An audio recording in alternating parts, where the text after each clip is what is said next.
పర్యటనలో ఉండగా ఇక్కడ రేజైన డిప్యూటీ సీఎం హోదాల గురించి రేజైన అంశం ఒక హైడ్రామానా? ఈ 4 రోజుల పాటు ఒక హైడ్రామా నడిపారా? వ్యూహాత్మకంగా నడిచిందా? ఇప్పుడు దాని మీద ఏమైనా క్లారిటీ ఇస్తారా? ఆ ఎపిసోడ్ ఎలా చూడాలి?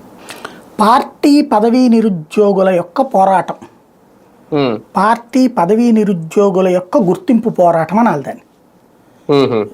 ఎవరికైతే ఒకప్పుడు ఒక వెలుగు వెలిగినటువంటి వాళ్ళు లేదా వెలగాలని కోరుకుంటున్నటువంటి వాళ్ళు, చంద్రబాబు తమల్ని పట్టించుకోవట్లేదే అని ఫీల్ అవుతున్న వాళ్ళు, చంద్రబాబు తర్వాత ఇక భవిష్యత్తులో బాబు గారిని పక్కకి వెళ్ళిపోయినట్టే లోకేష్ శాఖం వస్తుందని ఫీల్ అవుతున్నటువంటి వాళ్ళు, లోకేష్ దృష్టిలో తాము పడాలని కోరుకున్నటువంటి వాళ్ళు సృష్టించిన సంక్షోభం అది.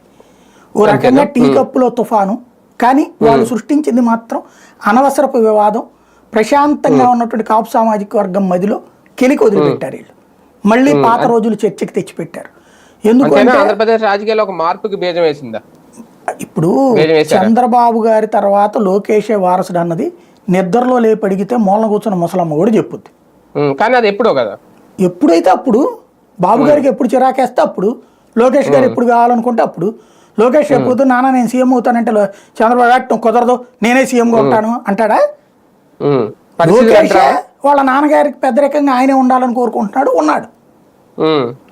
అలా కాదు నేను వెళ్తా రేపు పొద్దు నుంచి నేను అయిపోతాను నాన్న అంటే, లేదు నాకు కుదరదు నేను ఒప్పుకోను నేనే సీఎం కావాలని జనం కోరుకున్నారని ఏమన్నా చంద్రబాబు గారు ఆయనతో గొడవ దిగుతాడా? లేదు కదా.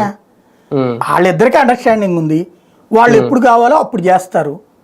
రాజకీయ పరిస్థితులు ప్రస్తుత పరిణామాలు అడ్డు రావా సార్ ఇమీడియట్ గా ఇలాంటి నిర్ణయం తీసుకుంటే? ఏముంది, ఎవరు ఆపుతారండి? ఇప్పుడు బాబు గారి ఫేమ్ తో దావోస్ వెళ్తేనే అక్కడ సాధించింది ఏం లేదు. రేపొద్దున లోకేష్ గారి కట్అవుట్ ముందు తీసుకొచ్చి పెడితే, ఆయన సీఎం హోదాలో పెడితే ప్రజలు ఒక అపనమ్మకానికి గురయ్యే అవకాశం ఉంటుంది. మొన్న కూడా లోకేష్ ని చూసి ఓటేసిన వాళ్ళు ఎంతమంది, లేదంటే బాబుని చూసి మళ్ళీ బాబు వస్తేనే బాగుంటుందని ఆలోచించిన వాళ్ళు ఎంతమంది అంటే రెండో దానికి ఎక్కువ మొగ్గు చూపే అవకాశం ఉంటుంది. అట్లా అనుకోవట్లేదు. మొన్నటిసారి ఏంటంటే జగన్ మీద వ్యతిరేకతను వీళ్ళు సృష్టించడం